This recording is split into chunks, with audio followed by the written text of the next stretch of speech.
अस्सलाम वालेकुम जी। Jawad Hafeez, stock market expert, life and business coach, आपके साथ एक नई वीडियो में। सर, आज हमारा टॉपिक है how to find the winning stocks, यानी ऐसे शेयर्स जिनमें आप ज़्यादा पैसा कमा सकें, वो कैसे ढूंढे जाते हैं और लॉन्ग टर्म इन्वेस्टमेंट जो है वो कैसे की जा सकती है। एक शेयर है जो माजी में भी मैं कई बार उसका नाम ले चुका हूँ, चूंकि केस स्टडी आ चुकी है और मैं बिल्कुल आज के दौर में उसे बाई कॉल नहीं दे रहा आपको। मसला ये है कि अगर किसी वीडियो में किसी शेयर का इतफाकन भी नाम आ जाए तो लोग उसको बाई कॉल समझ लेते हैं और उस पर सट्टेबाजी शुरू कर देते हैं। देखिए, बाई कॉल और या सेल कॉल मैं नहीं देता। मेरे पास जितने लोग वर्कशॉप में आते हैं, सेशन में आते हैं, मैं उन्हें क्राइटेरिया बताता हूँ कि हम शेयर को किस तरीके से वैल्यू करते हैं, और जब वो अंडर वैल्यू है तो उसे ले लेते हैं और ओवर वैल्यू है तो उसे बेच देते हैं, और जब तक ओवर वैल्यू नहीं होता हम उसे रखते हैं। वो 3 महीने भी हो सकते हैं और वो 30 साल भी हो सकते हैं। अब मैं बात करूंगा एक शेयर की, मिजान बैंक। 23 जून 2023 को मैंने एक सेशन में, अपने लाइव सेशन में, मैंने लोगों को कहा कि एक मिसाल देके कहा, कासिम अली शाह फाउंडेशन पे वो रिकॉर्ड हुआ था, उसमें लोगों ने लाइव अटेंड भी किया, कि 84 रुपये 84 रुपीज़ उसकी उस वक्त कीमत थी, और वो जो शेयर है उसको मैंने बाय कॉल लोगों को रिकमेंड की कि ये इस कीमत पे, इतने लो मल्टीपल्स पे आपको ये दोबारा नहीं मिलेगा।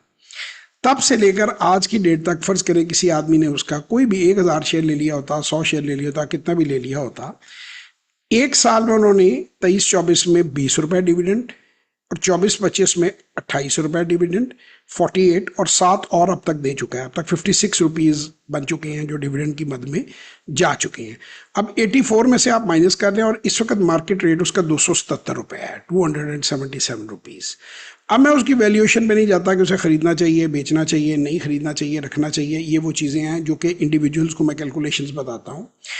लेकिन अगर किसी बंदे ने तब से अब तक अगर होल्ड करके रखा होता, तो उसको अगर 55-56 रुपए डिविडेंड की मद में 84 रुपए के शेयर के आ गए हैं, तो अगर वो 50-60 रुपीज़ उसमें से माइनस 55-56 रुपीज़ माइनस करे तो उसकी 30 रुपए, 32-30 रुपए उसकी कॉस्ट रह गई। और 1 से 1.5 साल अगर वो इतना डिविडेंड और रिसीव करता है तो वो शेयर उसका ज़ीरो, उसकी कॉस्ट माइनस हो गई, नेगेटिव हो गई। अब 200 का है या 400 का है या 150 का है या 90 रुपए का है, वो सारा उसका प्रॉफिट है।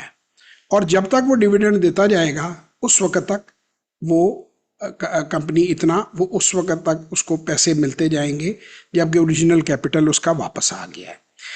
अब सवाल ये है कि ये ऐसे फैसला कैसे किया जाए? क्या हेस्कॉल का शेयर भी ऐसे ही होता? क्या पीआईए का शेयर भी ऐसे ही होता? क्या वर्ल्ड कॉल का शेयर भी ऐसे ही होता? बिल्कुल भी नहीं। The answer is no. हर क्वार्टर की बेस पे जब नंबर्स आते हैं किसी कंपनी के, तो उन नंबर्स को असेस करके सर्टेन पैरामीटर्स के जरिए उसको रीवैल्यू किया जाता है कि ये फेयर वैल्यू है। और जितना आपको वो नीचे मिलता है फेयर वैल्यू से, उसे मार्जिन ऑफ डिस्काउंट कहते हैं, या फेयर वैल्यू पे भी मिलता है तो कहते हैं ठीक है यार, मैंने इस प्राइस दिया तो ये ठीक है इसकी कीमत।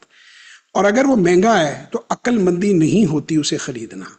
हर थोड़े दिनों में कोई ना कोई मार्केट में करेक्शन आनी होती है, कोई ना कोई जो है वो, कभी को मोदी साहब का इलेक्शन होता है तो पटाखे चला के खुद ही शोर मचा देते हैं, उससे लोग असर ले जाते हैं, या और कोई ना कोई ऐसा छोटा मोटा इवेंट होना होता है, तो वो ऐसे शेयर्स को खरीदने का एक आइडियल मौका होता है कि अचानक वो डिस्काउंट पे आ जाते हैं।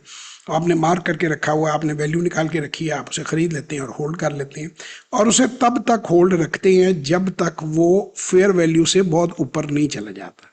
फर्ज करें किसी शेयर की वैल्यू, फेयर वैल्यू आप 100 रुपया समझते हैं, तो वो 125 पे 150 पे चला गया तो आप उसको फरोख्त कर देते हैं। वो दोबारा 90 रुपए पे आ जाए तो आप उसे फिर खरीद लेते हैं कि भाई 10 रुपये सस्ता है अपनी फेयर वैल्यू से। तो इस तरह से ये काम होता है। ये बेवकूफ़ों की तरह पीछे म्यूजिक लगा के और सारा दिन ग्राफों की डंडियां देख के स्टॉप लॉस लगा, ये ब्रोकर पालने का बड़ा अच्छा तरीका है जो आप लोग जिस पर अमल करते हैं, और ब्रोकर आपको दबा कर बेवकूफ़ बना। वैसे तो बनाने की ज़रूरत ही नहीं। मैं तो अब कहने लग पड़ा हूँ कि हमारे मुल्क के पाकिस्तानियों को पाकिस्तानी ठग ढूंढ रहे हैं, ठग पाकिस्तानियों को नहीं ढूंढ रहा। आप एनएफटी, बीएफटी, सीएफटी, कोई आप फॉरेक्स पे बस झूठ बोले, 30%, 40% महीने का कहने की देर है। लोग लाइनें बनाकर आपके पास आ जाएंगे, 1 महीना पैसे दें, अगले महीने भाग जाए। और यही हो रहा है और यही होता रहेगा। तो ऐसा कहीं भी नहीं है मेरे बेवकूफ़ साथियों, लालची साथियों जो ये देखते हैं बात, लालची हमतनों। रियलिस्टिकली बिजनेस में 10 से 30% के दरमियान बहुत अच्छे साल हो, 30, 35, 40% आ जाता है। मठा साल हो 5%, 7% आ जाता है। रियलिस्टिकली 15-20% से ऊपर प्रॉफिट बिजनेस में नहीं होता। फ्रॉड में तो 100% ही फिर वो लेके भाग जाता है ना आपको। तो उसने तो सिर्फ पोंजी स्कीम ने तो ऊपर से वो पिरामिड बनाना है और एंड पे भाग जाना है। जब तक इनफ्लो ज़्यादा है आउटफ्लो कम है तो पैसा इकट्ठा करता जाएगा। जब आउटफ्लो, अभी वो मैं आज ही एक वीडियो देख रहा था, बल्कि वो मेरी टीम ने ही लगाई हुई थी, मेरे पेज पे लगाई हुई थी कि बी वेयर ऑफ स्कैमर, कि कोई इंग्लैंड से कोई बंदा आया, उसके पास इंग्लैंड का वीज़ा था, उसने बेवकूफ़ बनाया कि जी 80 लोगों को मैं वीज़े लगवा के दूंगा, 10-10 लाख रुपए मुझे दो, मेरी शादी है, आप वहाँ पे आना और वहाँ पे मैं नौकरियों पे आपको लगवा दूंगा और वहाँ गायब हो जाना। उनसे 10-10 लाख रुपए लेके फिर वो जो है 80 लोगों से वो वापस चला गया, वापस कभी नहीं आया, और वो ये इंतज़ार कर रहे हैं कि हमारे वीज़े आएंगे। अब ये किस कदर, यानी उसके कोई वालिद साहब की तो बेसी है नहीं कि उसने वीज़े ठोकने हैं। तो यहाँ पे इस किस्म के लोग हैं, इतने बेवकूफ़ हैं, इतने अहमक हैं कि उन्हें ये भी पता नहीं है कि आप वीज़ा जो कॉम्पिटेंट अथॉरिटी को देते हैं उनकी मर्ज़ी है वो लगाएं या ना लगाएं, और उनका सिर्फ इतना क्राइटेरिया होता है कि ये बंदा झूठ तो नहीं बोल रहा, इसने वहाँ पर जाके भागना तो नहीं है। अगर उन्हें शक पड़ जाएगा तो उन्होंने नहीं लगाना वीज़ा। तो उसके लिए लोगों ने पैसे दे के, अब आप 80 को खुद ही 10 लाख से मल्टीप्लाई कर लें और देख लें कितने का फ्रॉड वो 1 मिनट में कर गया। वो आराम से जाके वो पैसे लेके वहाँ पे उसने को बिजनेस खरीद ली होगी, वो दोबारा आएगा ही नहीं, आप ढूंढते रहो उसे। तो इस तरह की स्कीमों पे, उल्टे पुल्टे मंसूबों पे उड़ उड़ के पड़ेंगे। समझा समझा के थक गया हूँ कि भाई 30,000 तो आजकल मासी की तनख्वाह है जो घर में सफाई करती है, काम करती है। 30,000 से 3 लाख से आप आगाज ले सकते हैं। 6,000 रुपए का हमारा वर्कशॉप है, लेना है लो, नहीं लेना है ना लो, हमें कोई फर्क नहीं पड़ता है। आप लो, छोटे पैमाने पे काम सीखो, आराम से समझो, आहिस्ता आहिस्ता आगे ग्रो करो। बेशुमार 3 कंपनियां में माजी की, अब मैं बार बार जोर माजी पे दे रहा हूं, अगर आप खरीदेंगे तो आप खुद जिम्मेदार हैं। मिलर ट्रैक्टर, उसका भी उठा के आप 25 साल का, 20 साल का पिछला देख लें, मारी का देख लें, मैदान का देख लें, ट्रिमेंडस ग्रोथ, जितने जितने का शेयर था उतना से उससे ज़्यादा का साल में ये डिविडेंड दे जाते हैं। यानी भी जैसे आखिरी इन्होंने 28 रुपये दिया, तो एक ज़माने में 28 से नीचे था, पिछले 15-20 सालों में 28 से नीचे भी शेयर रहा है इसका मैदान का। तो जिस बंदे ने ले लिया उस पर पकड़ लिया, या मैं कहता हूँ 30 पे पकड़ लिया, 35 पे पकड़ लिया है, लोएस्ट पे कहना आसान है पकड़ना, तो वो उसने तो पता नहीं कितनी बार पैसे पूरे कर लिए हैं। तो इसलिए इस काम को सीखें, छोटे पैमाने पे शुरुआत करें और फिर उसे आगे लेके ग्रो करें। हमारे साथ किसी वर्कशॉप में आप आना चाहें तो हमारी अगली वर्कशॉप जो है 11 मई 2025 को है, जूम पर ऑनलाइन होती है।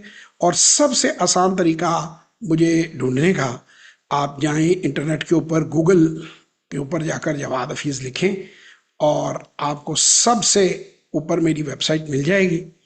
और मेरी जो वेबसाइट है उससे आप 1 मिनट में क्लिक करेंगे और आप जो है वो मुझ तक आपका राब्ता हो जाएगा। So it is very convenient, very easy. ये देखिए यहाँ पे आप चले गए गूगल में, आपने जवाद हफीज़ लिखा, ये जवाद हफीज़ वेबसाइट आ गई। यहीं से जेएफ कंसल्टेंट अगर ई कॉमर्स का काम करना है वो आ गई। यहाँ पे तमाम तर डिटेल्स मेरी वेबसाइट के ऊपर मौजूद हैं। मेरे प्रोग्राम्स की डिटेल ये पॉपअप करेगा, हर वीडियो में मैं बताता हूँ।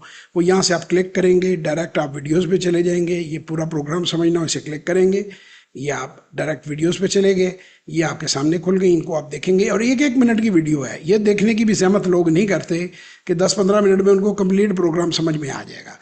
इस तरह पे टेस्टिमोनियल्स पड़े हुए हैं, वो कुछ 700 से ऊपर हैं, वो ऑब्वियसली देखने बड़े मुश्किल हैं, लेकिन अगर आप देखना चाहें तो देखें। और आखिरी ये इसको क्लिक करें, पैसे ट्रांसफ़र करें, स्क्रीनशॉट भेजें, यहाँ पे अपनी मालूमात भेजें और यहाँ पे सबमिट करा दें।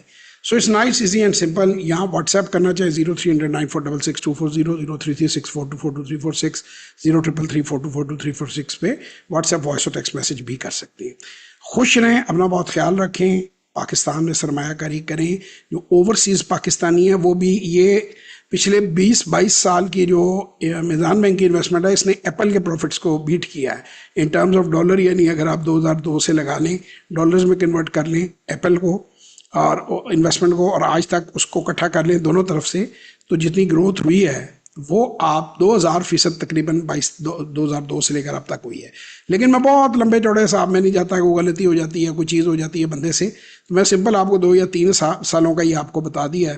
तो इसी से आप अंदाज़ा लगा सकते हैं कि बहुत ज़्यादा माजी की कैलकुलेशन में जाएंगे, कहीं कोई मिस्टेक हो जाएगी, कहीं कोई डिबेट होगी, कहीं ये होगा वो होगा। It's a very good business, I have been doing it for the last 35 years और मुझे तो बहुत अच्छा लगा है। आप ज़रूर सीखें, हर बंदे को सीखना चाहिए, अपनी इस्तात के मुताबिक इन्वेस्ट करना चाहिए। बिल्कुल अपनी कोई चीज़ें बेच कर ना करें, छोटे से शुरू करें, अपनी एक्सपर्टीज़ को डेवलप करें और आहिस्ता आहिस्ता हर क्वार्टरली बेसिस पे, जैसे मैंने बताया 3 महीने के रिजल्ट लिए, मेरे पास जो बंदे आते हैं मैं कहता हूँ कि पहले आप 30,000 से 3 लाख लिए, 90 दिन में अपना रिजल्ट देखो, ट्रेडिंग देखो, रेट देखो, मार्केट देखो, फिर आहिस्ता आहिस्ता उसको बढ़ाते जाओ।